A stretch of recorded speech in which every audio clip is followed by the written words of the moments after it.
Good morning. രാവിലെ തന്നെ പിന്നെയും എന്താ ചെടിച്ചട്ടി ആയിട്ടെന്നാവൂലേ. മനസ്സിന് ഏറ്റവും സന്തോഷം തരുന്ന കാര്യങ്ങളില്ലേ നമ്മൾ ഏറ്റവും ഇൻട്രസ്റ്റോടുകൂടി ചെയ്യുക. മക്കൾ സ്കൂളിൽ പോയി കഴിഞ്ഞാൽ എൻ്റെ ഏറ്റവും അടുത്ത പരിപാടി എന്താണെന്ന് വെച്ച് കഴിഞ്ഞാൽ ഈ ചെടിത്തോട്ടം നോക്കുക, ചെടി പ്രൊപ്പഗേറ്റ് ചെയ്യുക, ഇതൊക്കെയാണ് കേട്ടോ. അപ്പോൾ ഇന്ന് ഞാൻ വേറെ ഒന്നുമല്ല ചെയ്യുന്നത്. എൻ്റെ വീട്ടിലൊരു തുളസി ഉണ്ടായിരുന്നു കേട്ടോ. അത് ഈ വെള്ളപ്പൊക്കത്തിൽ സത്യം പറഞ്ഞാൽ അതങ്ങ് ഉണങ്ങിപ്പോയി വാടി നിൽക്കുകയാണ്. അതെനിക്ക് തോന്നുന്നില്ല അധികം നാളുണ്ടാവുമെന്ന്. അപ്പോൾ എൻ്റെ മനസ്സ് പറഞ്ഞു എത്രയും പെട്ടെന്ന് ഒരു പുതിയ തുളസിത്തൈ കൊണ്ടുവയ്ക്കണമെന്ന്. അപ്പോൾ ഞാൻ വേറെ ഒന്നും നോക്കിയില്ല. അടുത്തൊരു വീട്ടിൽ നിന്ന് എനിക്ക് തുളസിത്തൈ തന്നിട്ടൊരു ചേച്ചി.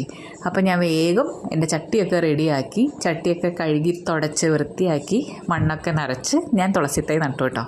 അപ്പം തുളസിത്തൈ എന്ന് പറഞ്ഞു കഴിഞ്ഞാൽ ഒരു ദൈവികമായ പ്രതീതി ഉണർത്തുന്ന ചെടിയാണ് കേട്ടോ.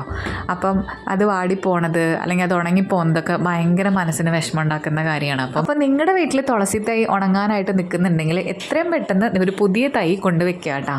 അതാണ് എനിക്ക് നിങ്ങളോട് പറയാനുള്ള അഡ്വൈസ്. അപ്പം തുളസി തൈ വെച്ച് ഞാൻ ചട്ടിക്കകത്തല്ല, ചട്ടിക്ക് പുറത്ത് മഞ്ഞളൊക്കെ തേച്ച് മഞ്ഞളും കുങ്കുമൊക്കെ വെച്ച് ഞാൻ വെച്ചോട്ടോ. അതൊരു വല്ലാത്തൊരു ഫീല് തരുന്ന തുളസിത്തൈക്ക് കുറച്ച് വെള്ളമൊക്കെ തളിച്ച് ഞാനൊരു ചന്ദനത്തിരിയൊക്കെ കത്തിച്ച് വെച്ചോട്ടോ.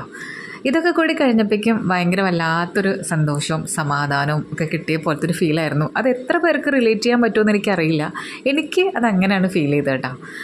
അപ്പോൾ ഇന്നത്തെ രാവിലത്തെ പണി ഇതൊക്കെ ആയിരുന്നു കേട്ടോ. അപ്പോൾ ഇനി വീണ്ടും കാണാം.